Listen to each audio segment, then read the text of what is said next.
누구나 실천할 수 있는 쉽고 단순한 만성질환 자연치료법. 비우고 낮추면 반드시 낫는다. 전홍준 지음, 에디터 출판. 나는 광주에서 조그마한 클리닉을 개원하고 있다. 우리 병원은 지방 도시에 있는데도 전국 여러 지역에서 뿐만 아니라 가끔은 외국에서 찾아오는 분들도 있다. 이들은 대개 고혈압, 당뇨, 통증, 자가 면역 질환, 암과 같은 망성 질환 환자들로 좀 더 좋은 치료 효과를 기대하고 온다. 그들 중에는 고혈압이나 당뇨, 류머티즘처럼 평생 약을 먹어야 한다는 것이 너무 지겨워 약을 끊고 싶다고 오는 사람들도 많다. 지금 그들 거의 대부분은 약을 끊고도 병증이 좋아져서 건강하게 지내고 있다. 이런 결과는 나의 의술이 좋아서가 아니라 환자 자신이 현명한 선택을 해서 자기 삶의 방식을 변화시켰기 때문이다. 병을 치료한 것이 아니라 병을 가진 인간 전체를 스스로 치유한 결과이다. 모든 만성 질환은 그 근본 원인이 과식이나 과로, 스트레스 등에 의한 피의 오염이므로 혼탁한 피를 전체적으로 맑게 해독하면 어떤 병이라도 곧 좋아진다. 그리고 자연의 질서에 따르는 삶과 생활 습관을 유지하면 병은 재발하지 않는다. 이것은 이처럼 쉽고도 단순하다. 내가 환자들에게 가르치는 치료법은 야생동물의 섭생법에서 배운 지혜이다. 야생동물들에게는 만성 난치병이 거의 없다. 병 없는 야생동물들과 비교해 볼 때 사람들은 화학물질로 오염된 음식물을 과식하며 낮에 운동은 하지 않고 심신이 과로하며 밤에는 충분한 휴식을 취하지 못한다. 늘 지나친 긴장과 스트레스 속에서 살아간다. 이런 무리한 생활이 피를 오염시키고 만병을 일으킨다. 나는 지난 30년 동안 국내외의 많은 환자들에게 피를 해독시켜 병의 원인을 고치는 다양한 자연치료법을 적용해 보았다. 그 결과가 가장 짧은 시간 안에 효과를 볼 수 있는 3단계 요법이라는 쉽고도 단순한 방법을 발견하였다. 이 치료법의 목표는 혼탁한 피를 맑게 해주고 그 맑은 피가 전신에 잘 돌 수 있게 해주는 것이다. 그렇게 하면 거의 모든 병이 다 좋아진다. 왜 좋아지는가? 병의 원인인 혈액의 오염이 사라지니까 본래 갖추어져 있던 생명력이 드러나는 것이다. 나는 우선 혈액 검사, 모발 조직 중금속 검사, 자율신경의 균형을 확인하는 검사 등을 통해서 혈액의 오염에 대한 정보와 혈액순환 상태를 체크한다. 여기서 얻은 정보를 근거로 하여 1단계 생체식 요법, 2단계 절식 요법, 3단계 소식 요법 및 중금속 해독과 영양 요법을 실행한다. 3단계 요법은 당뇨나 고혈압, 통증이나 비만을 약 없이 근치시키는 효과만 있는 것이 아니고 한국인의 3대 사망 원인인 암, 뇌졸중, 심장병을 예방하는 데 뛰어난 효과가 있다. 지금 같은 노령화 시대에 흔히 보는 치매, 우울증, 불면증 등을 예방하고 삶의 질을 향상시키는 데도 큰 효능이 있다. 2009년 11월 KBS TV 생로병사의 비밀 프로그램에서 우리 클리닉을 소개한 일이 있었다. 그 방송에서는 고혈압, 당뇨, 심장병, 뇌경색 등 만성 퇴행성 환자들이 약을 한 줌씩 먹다가 3단계 요법을 통해서 약을 다 끊고도 건강하게 사는 모습을 보여주었다. 이 TV 프로를 본 50대 재미교포 여성이 그해 겨울 나를 찾아왔다. 고혈압, 당뇨, 고지혈증, 비만, 편두통, 알레르기 피부 질환 등 여러 가지 병증을 가지고 있었다. 그동안 이런 문제들을 고치기 위해서 미국의 여러 병원에서 많은 치료를 받아왔지만 전혀 개선이 되지 않았다고 했다. 이 환자에게도 3단계 요법을 권했다. 1단계 10일간, 2단계 10일간을 실천하였더니 여러 가지 변화가 있었다. 약을 다 끊고도 고혈압, 당뇨, 두통이 좋아졌을 뿐 아니라 체중도 많이 감량되었다. 특히 피부와 눈빛이 너무 곱고 깨끗해져서 나도 놀랄 정도였다. 본인의 병적인 문제가 사라지자 미국인 남편을 데려오고 친정 가족, 동창생들 그 외에 많은 사람들에게 3단계 요법을 소개하는 등 우리 병원의 홍보대사 역할을 자임하고 나서기까지 하였다. 이 환자 말고도 당뇨, 통증, 류머티즘, 만성 간염, 아토피, 피부질환, 신증후군, 알레르기, 비염, 비만, 협심증, 뇌경색, 자가 면역질환, 각종 암, 기타 만성질환 등의 병증이 개선된 사례들을 여기서 일일이 다 소개할 수 없다. 고질적인 병증들이 왜 이처럼 쉽게 사라져버릴까? 모든 병의 원인인 오염된 피가 해독되면서 맑은 피가 충분한 산소와 균형 잡힌 영양소를 전신의 세포에 잘 전달하여 신진대사를 원활하게 해주면 모든 병증이 다 사라진다는 것을 알 수가 있다. 인체 전체가 치유되면 모든 질병이 다 낫는 것이지 어떤 한두 가지 질병만 낫는 것이 아니다. 인간 전체에 대한 참된 치료가 이루어질 때 그 인체가 가지고 있는 모든 병증이 동시에 다 사라지게 된다는 말이다. 모든 병의 원인은 하나, 피의 오염. 만병일독이라는 말이 있다. 만 가지 병이 하나의 독, 곧 피의 오염에서 생긴다는 뜻이다. 지나친 스트레스, 과로, 과식 등 무리한 생활을 하면 교감신경이 긴장되고 스트레스 호르몬이 과다 분비되어 혈관이 수축하게 된다. 또한 이런 생활 습관은 피 속의 콜레스테롤, 중성지방, 적혈구, 혈소판 등을 많이 생성시켜 과잉 영양분, 중간대사 산물과 함께 피를 혼탁하게 만든다.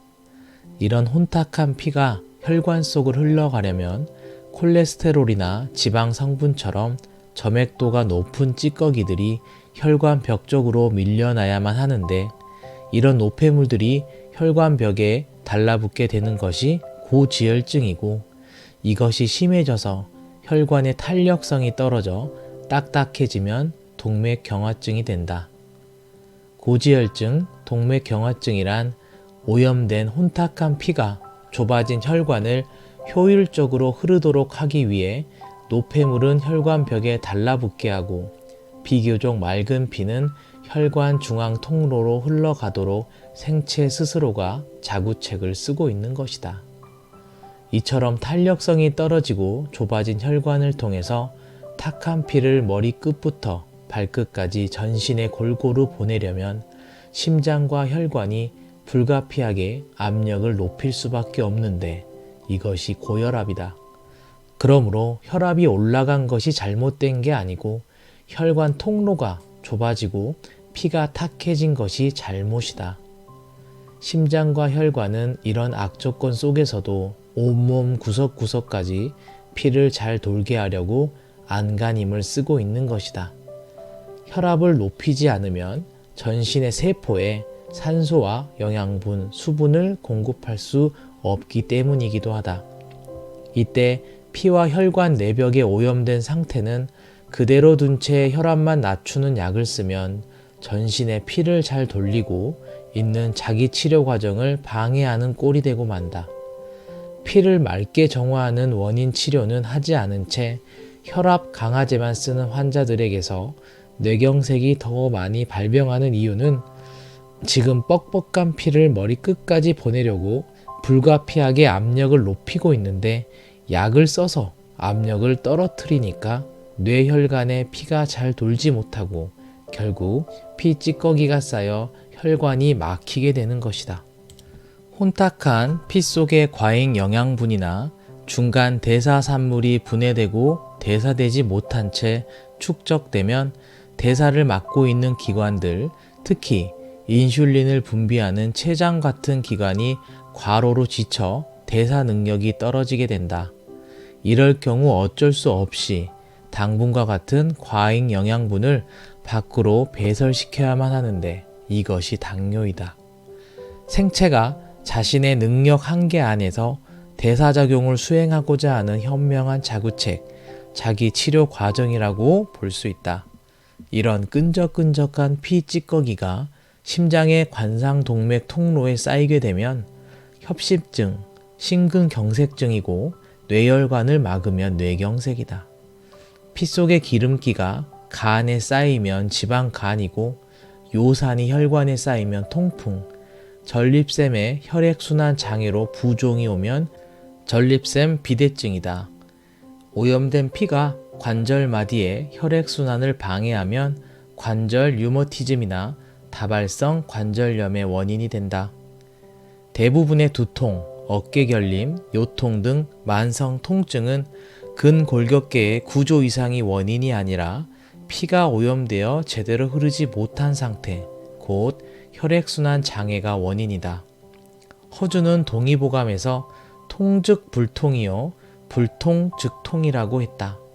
곧 피가 잘 통하면 통증이 없고 피가 막히면 통증이 생긴다는 뜻이다. 이 말이 통증 원인과 치료법의 가장 정확한 표현이라는 것을 나는 통증 환자를 치료하면서 사무치게 느끼고 있다.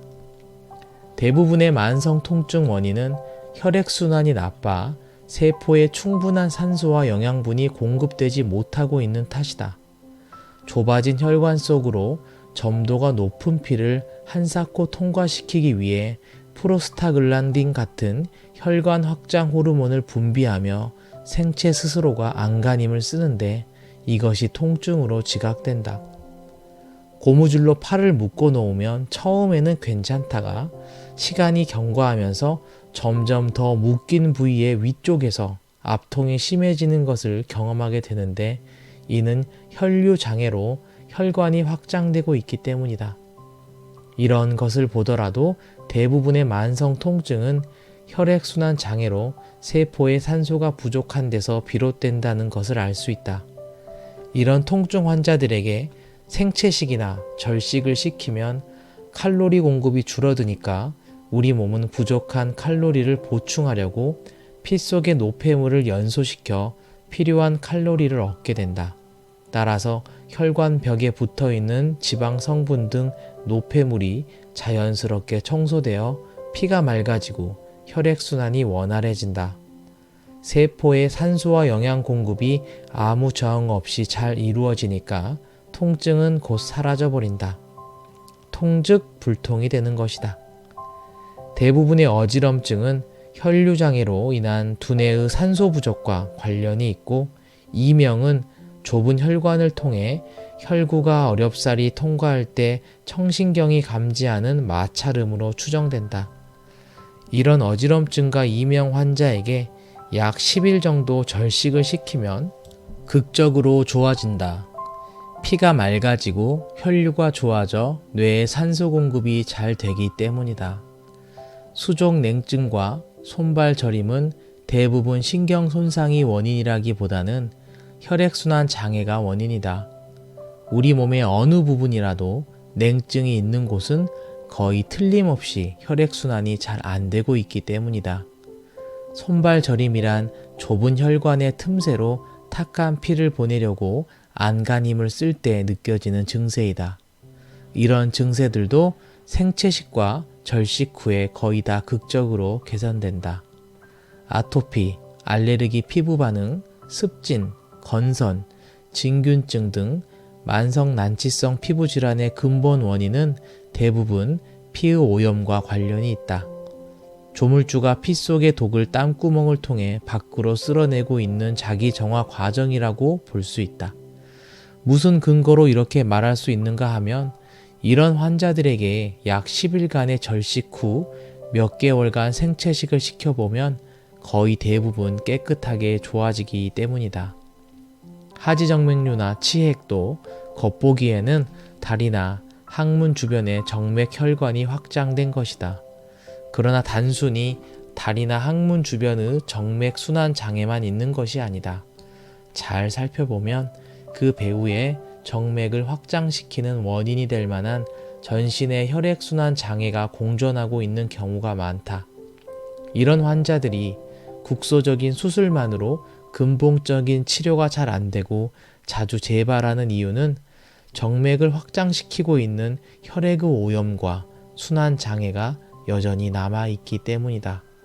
따라서 수술을 하기 전에 먼저 절식과 생채식을 시키고 사지 모세혈관의 미세 진동 운동을 실행하면 10중 8구 수술할 필요 없이 거의 다 좋아진다. 피가 잘 순환되므로 확장되었던 정맥 혈관도 따라서 정상으로 회복되기 때문이다. 마치 교통체증으로 멈춰 서 있던 자동차들이 체증이 풀리자 잘 달릴 수 있는 것과 같은 이치이다. 생리통과 자궁근종도 혈액순환 장애가 근본 원인이다. 생리 때 자궁은 피의 소모가 많아 많은 양의 피를 공급받아야만 하는데 자궁으로 가는 혈액순환이 나쁠 경우에는 혈관을 확장시켜 피를 보내려고 안간힘을 쓰게 된다. 이런 자구책이 생리통으로 느껴진다.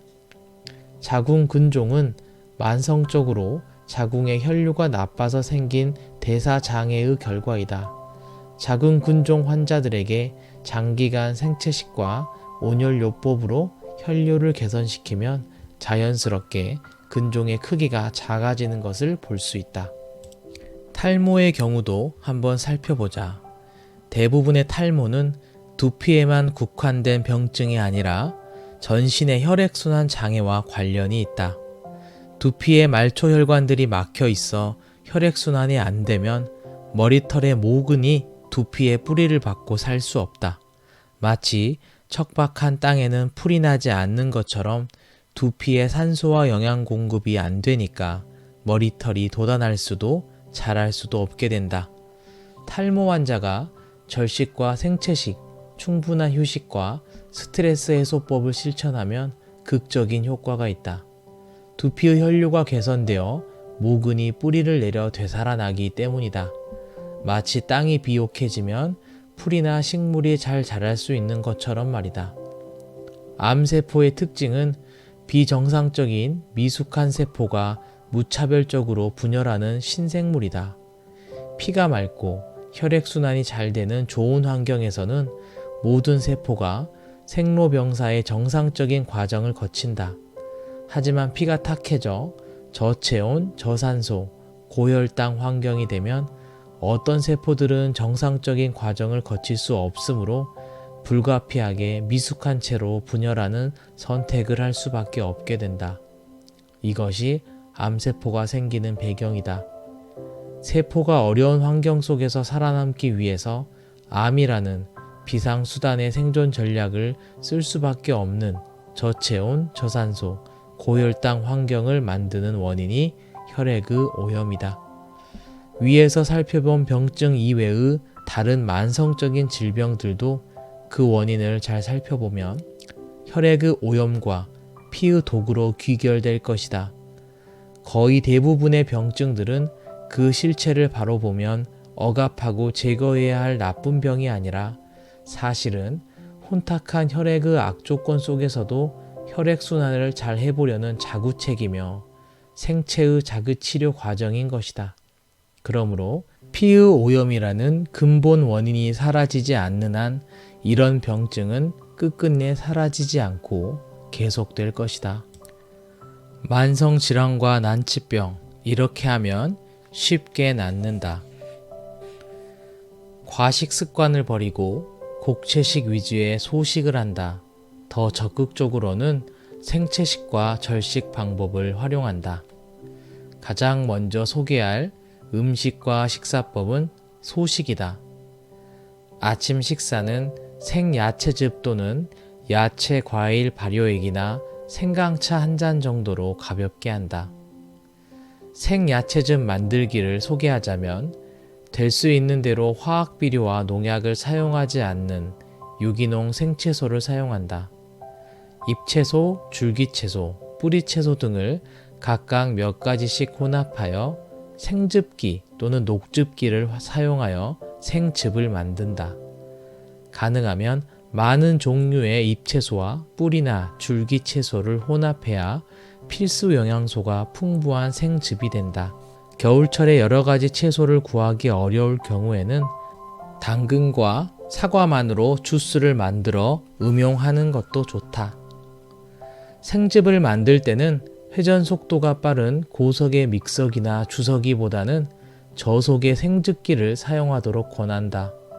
고속의 기계는 회전 과정에서 발생하는 열이 비타민C 등 좋은 영양소를 파괴할 수 있기 때문이다. 야채 과일 발효액 만드는 법도 소개하겠다. 농약과 화학 비료로 재배한 채소나 과일, 비닐하우스에서 자란 채소는 사용하지 않는다. 깨끗한 흙에서 단단히 뿌리를 내리고 대지의 에너지를 흡수한 산야초나 유기농 채소, 과일 등을 재료로 한다. 1년의 봄과 가을 두 차례 산야초나 채소를 채취하여 발효액을 만드는 것이 기본이며 될 수 있으면 그 고장에서 제철에 나는 신선한 식물을 사용한다. 봄철에 나는 재료로는 여러 가지 산야초, 나무의 새 잎이나 어린 잎, 가을철에 나는 것으로는 뿌리, 열매, 과일, 곡류 등을 활용한다. 재료들을 잘 씻어 물기를 뺀 후 껍질이나 씨 등은 버리지 말고 그대로 가늘게 썰어서 항아리에 넣는다. 그 위에 식물 재료의 무게와 같은 양의 백설탕을 넣고 잘 섞는다. 예를 들어 재료의 양이 10kg이라면 백설탕도 같은 양을 넣어 깨끗한 손으로 잘 젓는다. 햇볕이 잘 들지 않는 장소, 약 20도에서 22도에 두고 매일 한 번씩 깨끗하게 씻은 손으로 뒤섞어 약 일주일 동안 발효, 숙성시킨다. 이렇게 하면 재료나 손에 묻어있던 미생물이 백설탕을 먹이로 하고 미생물의 침 속에 있는 효소가 숙성 발효된다. 약 3개월 정도 지나면 백설탕 속의 당분이 천연 포도당이나 과당으로 변하기 때문에 백설탕의 독성은 남아있지 않으며 우리 몸속에서 소화, 흡수, 에너지 대사, 배설되는 데 유익한 좋은 성분들이 많이 생성된다. 그 후 그물이나 소쿠리 등을 이용해 액기스를 걸러낸다. 너무 인위적으로 힘을 주지 말고 자연스럽게 걸러지도록 하고 보관하기 쉽게 유리병 등에 담는다. 냉장고에 두고 필요할 때마다 물이나 생즙에 타서 음용하면 정말 좋은 야채 과일 발효액이 만들어진다. 다음으로 소개할 방법은 생채식이다. 생채식이란 말 그대로 살아있는 음식, 생명력이 있는 음식을 말한다. 유기농으로 재배한 싱싱한 채소나 곡식, 과일, 해조류, 견과류 등을 불로 조리하지 않고 날것으로 먹는 식사법이다. 생채식 식단은 잎과 뿌리로 균형이 맞춰진 생야채가 중심이며 여기에 생곡식 가루, 해조류, 과일, 견과류 등을 곁들여서 먹는다. 생채소와 생곡식, 생과일 등에는 햇빛에 의한 광합성 작용으로 만들어진 엽록소가 많기 때문에 체내에 흡수하여 대사가 될 때 세포 재생작용, 조혈작용, 면역력 증강작용을 높여준다. 생채소와 생곡식가루, 과일에는 비타민과 미네랄 등의 필수 영양소가 가득하며 약 2,000종류가 넘는 살아있는 효소가 함유되어 있다. 만일 불로 조리한다면 이런 영양소와 효소들은 많이 파괴되고 만다. 생채식을 하는 동안에는 반드시 나체요법, 곧 풍욕을 병행하는 것이 좋다. 생채식 요법의 세계적인 권위자인 일본 오사카 대학의 고우다 미츠오 교수의 연구에 따르면 나체요법으로 피부를 통해 흡수된 대기 중의 질소와 산소가 체내에서 생채소 속의 풍부한 엽록소와 신진대사작용을 일으켜 세포 재생작용 및 조혈작용을 하는 데 큰 도움을 준다는 것이다. 소나 말이나 코끼리와 같은 초식 동물들이 아무런 영양가 없이 보이는 풀만 먹는데도 강한 체력과 근육을 지니고 있는 것은 평소 나체요법, 곧 풍욕을 하고 있기 때문이라고 한다. 피부를 통해 충분히 흡수된 질소와 산소가 풀 속의 엽록소와 함께 대사작용을 일으켜 단백질을 형성하고 세포의 생성과 조혈작용을 돕는다는 것이다. 생채식을 할 때는 아침 식사는 생야채즙 또는 야채과일 발효액이나 생강차 한두 잔 정도를 마신다. 점심과 저녁 식사는 잎과 뿌리를 곁들인 생야채, 미역이나 다시마와 같은 생해조류, 현미와 잡곡으로 만든 생곡식가루, 견과류, 과일 등을 주식으로 한다. 불로 조리하지 않는 생식을 하는 것이다. 마지막으로 소개할 방법은 절식이다.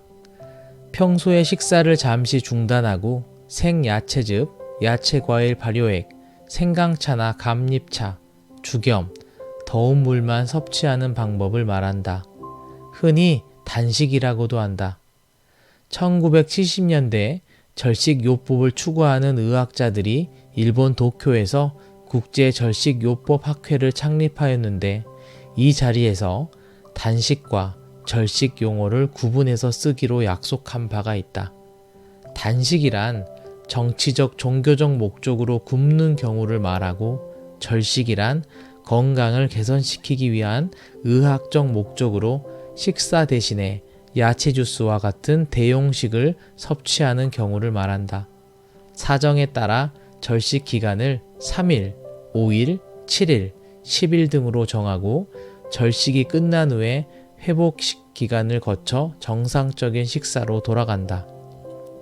절식을 하는 동안에 인체는 그동안 몸 안에 축적하고 있던 영양분으로 살아가게 된다. 칼로리 공급이 갑자기 줄어드니까 인체는 체내에 있는 과잉 영양분, 중간 대사 산물, 노폐물, 여러 가지 독성 물질, 노화된 조직이나 세포, 염증 세포, 죽은 세포 등 많은 불순물 등을 분해하고 연소시켜 칼로리로 이용하게 된다. 절식을 쓰레기 재활용 또는 찌꺼기 대청소라고 표현하는 것은 이와 같은 이유에서이다.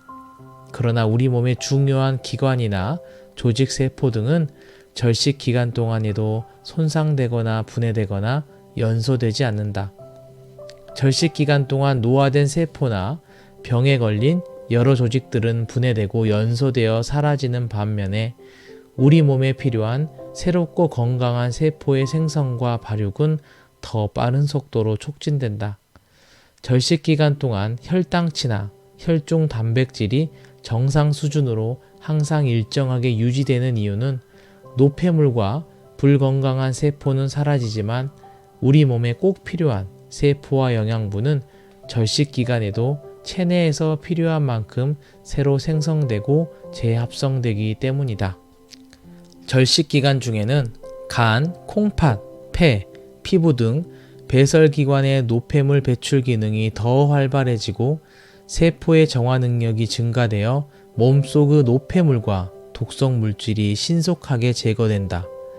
절식 기간 중에 오줌을 통해서 배출되는 독소의 농도가 평소보다 대체로 10배나 더 높게 나타나는 것을 보아도 알 수 있다. 절식 기간에는 호흡수가 증가하고 오줌 색깔이 어두운 갈색으로 변하며 악취가 나는 대변이 대량으로 배설되고 냄새가 나는 땀과 가래나 콧물, 눈곱 같은 점액이 더 많이 배출되는 것을 보아도 알 수 있다. 절식 기간 동안은 위나 장과 같은 소화기 계통 대사 기관들에 휴식을 주므로 절식 기간이 끝난 후 음식물의 소화와 흡수 능력이 더욱 향상되고 몸속의 노폐물의 축적과 정체를 예방하는 효과가 있다. 절식을 하고 난 후에 모든 사람이 한결같이 머리가 맑고 눈이 밝아지며 몸이 가벼워진다고 이야기한다. 이는 정신과 신경의 기능도 함께 향상되고 뇌 분비기관의 호르몬 분비가 촉진되고 있기 때문이다. 절식하기 전에 세포와 조직에 축적되어 있던 독소, 노폐물, 병적인 세포, 죽은 세포처럼 노화를 일으키는 많은 물질들이 배설된다. 따라서 건강한 세포의 기능이 강화되기 때문에 자연 치료력이 높아지고 면역력이 증강되며 인체는 더 젊어지고 얼굴과 피부와 눈빛이 아주 맑고 깨끗해진다. 하지만 절식을 해서는 안 되거나 주의해야 하는 경우도 있다. 심한 위 십이지장 궤양, 진행성 폐결핵, 체력이 고갈된 말기암, 스테로이드를 장기간 복용하고 있는 환자, 인슐린에 의존하고 있는 중증 당뇨, 복수가 있는 간경화, 정신질환, 치매 환자 등은 절식을 해서는 안 된다. 절식 후에도 주의할 점이 있는데 절식 후 약 한 달 동안은 우유 및 유제품, 백설탕, 밀가루 음식, 육류, 생선, 너무 맵고 짠 자극성 있는 음식, 너무 찬 음식, 소화가 잘 되지 않는 거친 음식 등을 삼간다. 떡, 빵, 과자류와 같은 당분이 많은 음식도 피하는 것이 좋다. 술, 담배, 커피 등을 삼가고 금욕 생활을 한다. 절식 후 회복 기간부터 약 1개월 동안 과식은 절대 금물이다. 소식을 하면서 식사량을 점차 증가시키고 오래 씹어야 한다. 절식 기간 동안에 건강이 개선되는 여러 가지 호전 반응이 나타날 수 있다. 일시적으로 두통, 어지러움증, 복통, 구역질, 피부 발진, 전신 근육통 등이 흔히 보이는 증상이다. 이것은 건강이 개선되는 좋은 반응이므로 걱정할 필요가 없으며 수일 내에 반드시 사라지기 때문에 이런 증세를 억제하기 위해 어떤 약물을 사용할 필요도 없다.